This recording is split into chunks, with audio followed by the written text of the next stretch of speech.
I joked that I should have married his brother instead. He got up and did this. I'm sitting at my sister-in-law Megan's dining table, swirling the remaining red wine in my glass. The rich mahogany table is covered with empty plates and half-eaten desserts from our monthly family dinner. Ethan, my husband of 5 years, sits across from me, quietly listening to his brother Noah tell some story about his recent promotion. I tap my fingernails against my wine glass, watching Noah gesture enthusiastically. So then my boss says, "Noah, I've never seen someone turn a project around that quickly."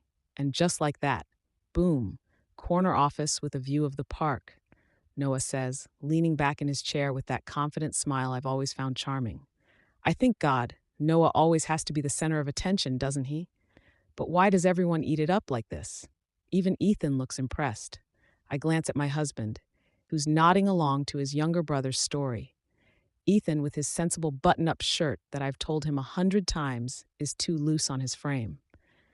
Ethan, with his predictable job at the accounting firm. Ethan, who'd rather stay home watching documentaries than try the new cocktail bar I've been dying to visit.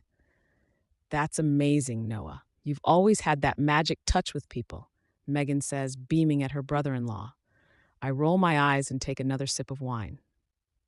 It's my third glass, and the warm buzz emboldens me. Well, I guess the Thompson genes distributed the charisma unevenly, I say with a laugh that comes out louder than I intended. Noah got all the excitement, and Ethan got all the reliability. The table goes quiet for a beat. I see Ethan's parents exchange a look. Reliable isn't bad, Ethan says quietly, that familiar crease forming between his eyebrows. No, it's great, I continue, the words tumbling out before I can stop them. But sometimes I wonder what life would have been like if I'd met Noah first. I playfully nudge Noah's arm across the table. I joke with my friends that I married the wrong brother. I'm laughing, waiting for others to join in. Instead, the room feels like all the oxygen has been sucked out. I look at Ethan. His face has gone completely still. Not angry, something worse. Hurt, deep hurt that makes his eyes look hollow. He sets his napkin down slowly, methodically. Ethan, I'm just kidding, I say, the laughter dying in my throat. Without a word, he stands up. His chair scrapes against the hardwood floor with an ugly sound that makes me wince. For a moment, he just stands there, looking down at the table. Not at me, not at anyone. Then he simply walks out of the dining room. A few seconds later, I hear the front door open and close. Jesus, Olivia, Noah mutters, shaking his head. What? I say defensively. It was a joke. He knows I'm just teasing. Ethan's mother, Helen, gives me a look that could freeze lava. That wasn't teasing, Olivia. That was cruel. I cross my arms over my chest. He's being sensitive. It's not like I meant anything by it. I'm going to check on him, Noah says, standing up and leaving the table. I'm sitting there, feeling everyone's eyes on me. I think, why is everyone making such a big deal about this? It was just a stupid joke. The drive home is silent. Ethan stares straight ahead at the road, his knuckles white on the steering wheel. I try to make conversation a few times, but he only gives one-word responses. Fine, whatever. Yes. No. I think he's really milking this for all it's worth, isn't he? Making me feel like the bad guy when he's the one who embarrassed me by walking out.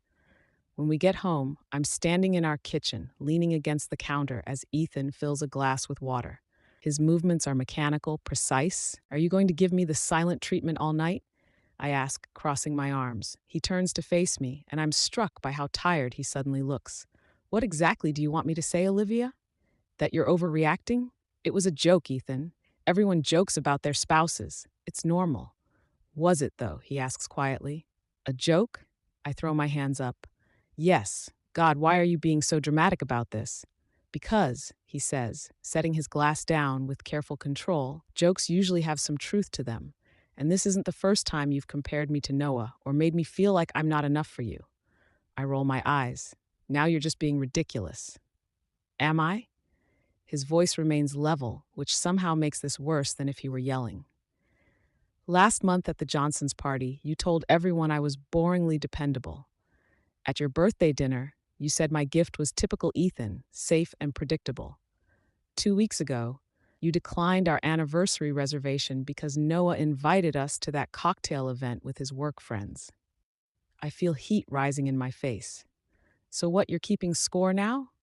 I'm noticing a pattern, he says, then takes a deep breath. I'm going to sleep in the guest room tonight. Seriously? You're that upset over a stupid comment? He pauses at the doorway, his back to me. It's not about the comment, Olivia. It's about respect, and I don't think you respect me very much anymore. I'm standing alone in the kitchen, stunned, as I hear the guest room door close quietly down the hall. The next morning, I'm sitting at our kitchen island, scrolling through Instagram while sipping my coffee. Ethan is making toast, his back to me. The silence between us is thick, uncomfortable. I think, this is getting ridiculous. He needs to get over it already. So are we going to talk about this, or are you just going to keep pouting? I say, setting my phone down. Ethan turns around slowly. He hasn't shaved, and for some reason, the stubble makes him look different. Harder somehow. I'm not pouting, Olivia. I'm thinking. About what? How to make me feel guilty over a harmless joke. He sighs, pushing his toast away untouched. About us.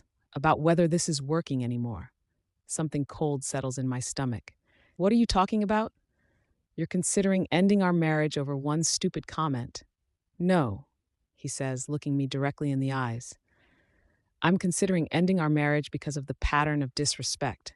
Because I've spent 5 years trying to make you happy, and it's never enough. Because you'd rather imagine a life with my brother than appreciate the one we've built together. I stand up, my coffee forgotten. That's not fair. I don't want to be with Noah. It was a joke. Then why make it? He asks quietly. Why humiliate me in front of my family? Why constantly compare me to him? I open my mouth to argue, but no words come out. Because deep down, past all my defensiveness, I know there's some truth to what he's saying. I need some space, Ethan says finally. I'm going to stay with Mark for a few days. I watch, stunned, as he grabs his pre-packed overnight bag from the hallway closet. Had he planned this already? You're leaving? Just like that? I ask, my voice rising. Just like that, he echoes, not unkindly. I need time to think about what I want, Olivia, and so do you. I'm standing in our doorway, watching as he puts his bag in the trunk of his car. A small part of me wants to run after him, to apologize, to beg him to stay. But a larger part, my pride, keeps me rooted in place. Fine, I shout as he gets into the driver's seat. Take your time. I don't need this drama. He doesn't respond, doesn't even look back as he drives away. I slam the door and lean against it, sliding down to sit on the floor. I think, he'll be back. He always comes back. He'll cool off and realize he's overreacting. But 3 days pass, and Ethan doesn't return, doesn't even call. I text him a few times, casual, breezy messages that betray none of my growing anxiety. Hey, when are you coming home? The dishwasher is making that weird noise again. Your mom called. Should I tell her you're having a tantrum at Mark's place? Seriously, Ethan? The silent treatment? Real mature. No response to any of them. On the 4th day, I'm sitting on my best friend Jenna's couch, clutching a glass of wine. The afternoon sun streams through her living room windows as I finish recounting the whole story. And now he's just gone, staying at Mark's like some kind of dramatic teenager, I say, taking a large sip. Can you believe him? Jenna tilts her head, studying me with an expression I can't quite read. Actually, yeah, I can believe him. I nearly choke on my wine. What? Whose side are you on?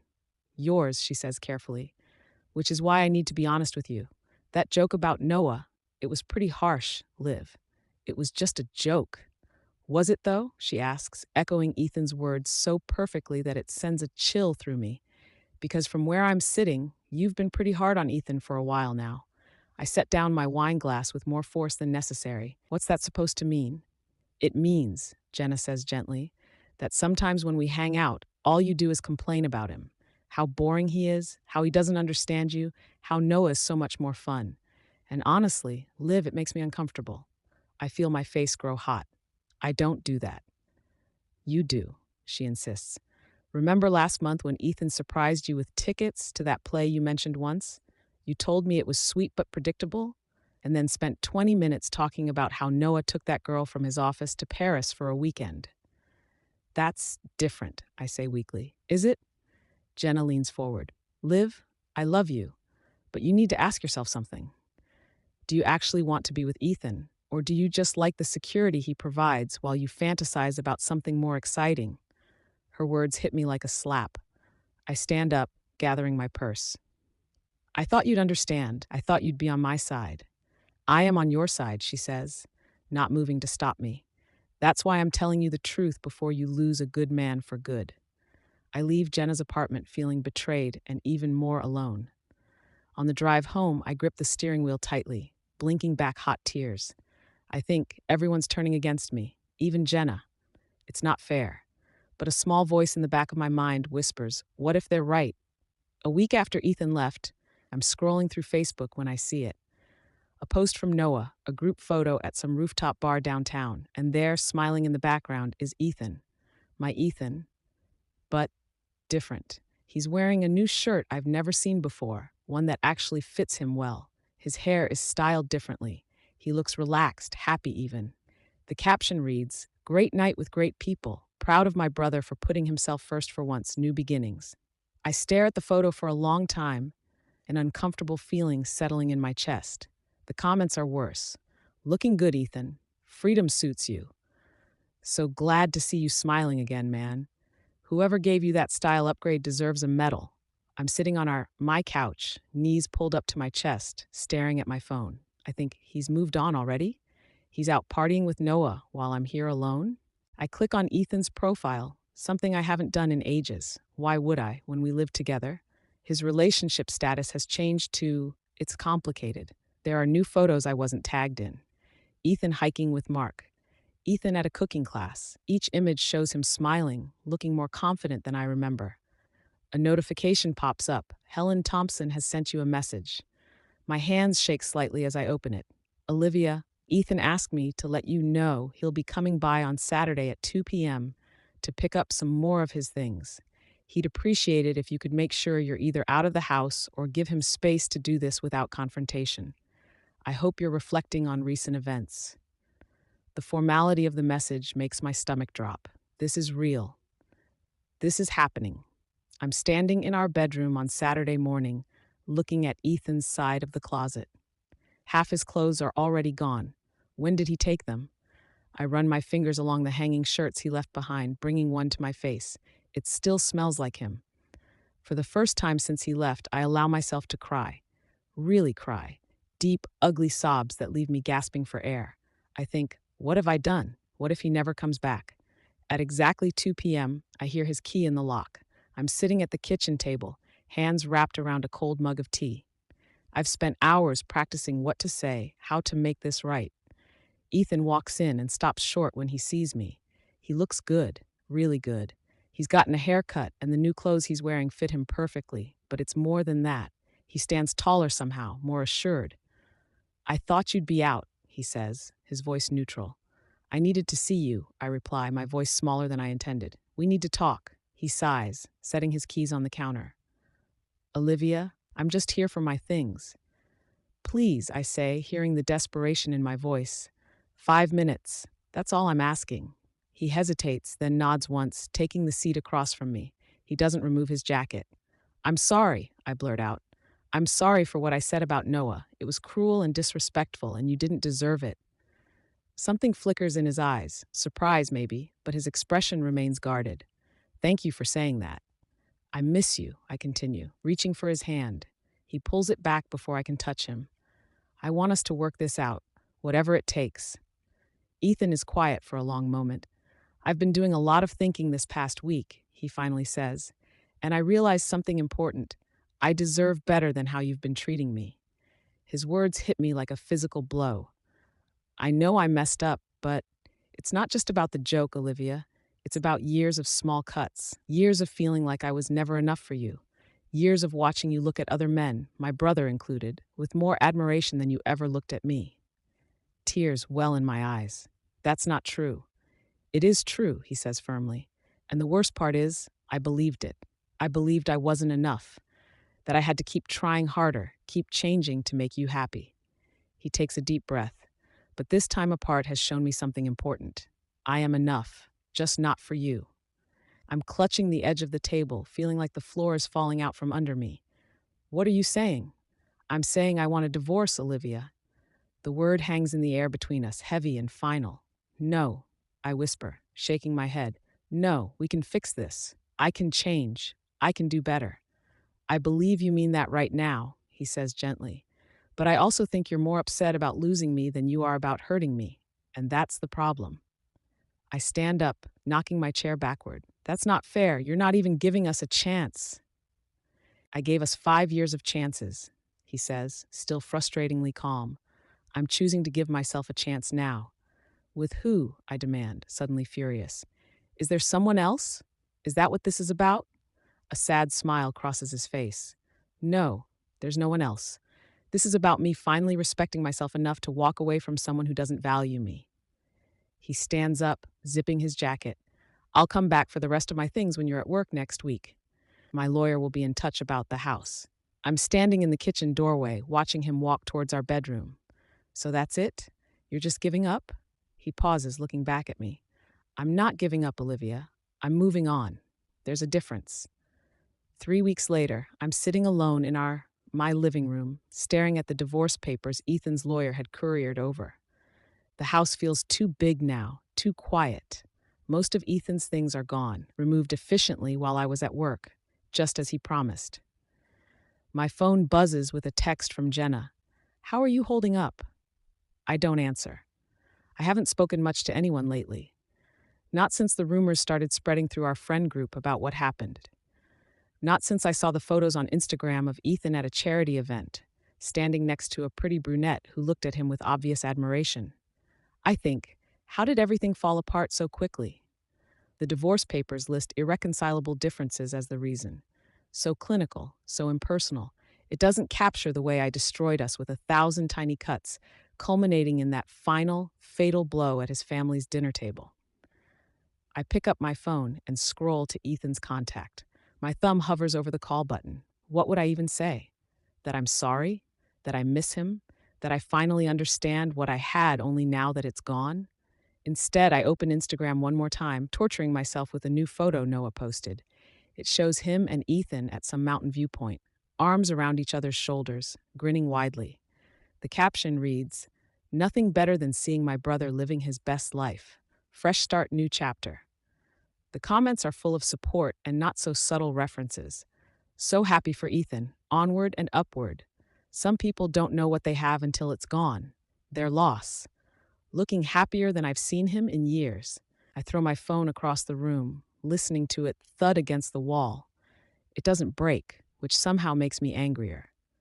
A week later, I'm sitting at a coffee shop downtown, finally meeting Jenna after weeks of avoiding her calls. She looks at me with concern as I stir my untouched latte. The house is going on the market next month, I tell her flatly. Ethan's being generous with the division of assets, according to his lawyer. As if that makes any of this better. Jenna reaches across the table and takes my hand. Have you tried talking to him again? Really talking? I shake my head, blinking back tears. He won't see me, won't take my calls. Everything goes through the lawyers now. I take a shaky breath. I saw him yesterday, by accident, at that bookstore we used to go to. What happened? Nothing, I say, the word like a stone in my mouth. He saw me, nodded politely, and walked out, like I was a distant acquaintance ball, like I wasn't the woman he once promised forever to. Oh, Liv. The worst part, I continue, my voice breaking, is that I didn't even realize how much I loved him until he was gone, until I saw how much better he is without me. Jenna squeezes my hand. Maybe with time. No, I interrupt, knowing the truth even as it breaks my heart to say it. No, it's too late. You should see him, Jenna. He's glowing. Everyone says it. Even his parents post about how proud they are of him for finding his worth. He started that photography business he always talked about, the one I told him was impractical. He's traveling. He's happy. I wipe at my eyes roughly. Without me. And Noah? Jenna asks carefully. I laugh bitterly. Noah won't even look at me. Told me I lost the best man I'll ever find when I ran into him last week. Said Ethan deserved better. And what do you think? Jenna asks. I'm staring out the coffee shop window, watching people rush by, all living their lives while mine seems frozen in regret. I think he's right, I finally whisper. I think Ethan deserved much better than what I gave him. 6 months later, I'm standing in my new apartment, a small one-bedroom, nothing like the beautiful house Ethan and I had shared. The divorce was finalized last week, quick and clean. Ethan never wavered, never showed a moment of doubt. The man who once would have done anything to save our marriage didn't fight for it at all in the end. I'm unpacking a box labeled Photos when I find it, our wedding album. I sit cross-legged on the floor, turning the pages slowly. There we are, so young, so hopeful. Ethan looking at me with such love in his eyes. And me, was I ever really looking at him the same way? Or was I always looking past him, searching for something more exciting, never appreciating what was right in front of me? I close the album gently, setting it aside. On impulse, I take out my phone and open Instagram. I haven't checked Ethan's profile in weeks, a small victory in my attempt to move forward. His latest post is from yesterday.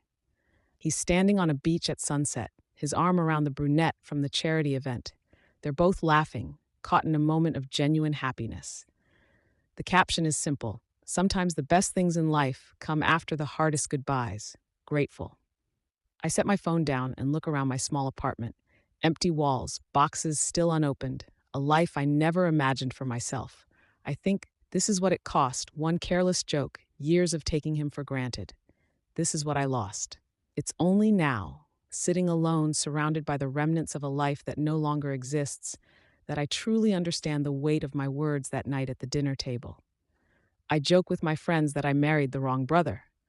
Except Ethan was never the wrong brother. He was the right man, steady, loving, kind, and I was too blind to see it, too focused on what I thought I was missing to appreciate what I had. I pick up the wedding album one more time, run my fingers over our smiling faces, then place it back in the box. Some memories are too painful to display in this new, solitary life I've created for myself. As I tape the box shut, my phone buzzes with a text from Jenna. Dinner tonight? You shouldn't be alone right now. I type back, thanks, but I need to get used to this. Being alone, learning from my mistakes. Because that's the cruel irony of it all. I joked about marrying the wrong brother, and Ethan got up and did something I never expected. He found the strength to walk away and build a better life without me. He found someone who appreciates him for exactly who he is. And I'm left with nothing but regret and a hard-earned lesson. Some jokes reveal truths we're not ready to face, and some wounds can never be healed.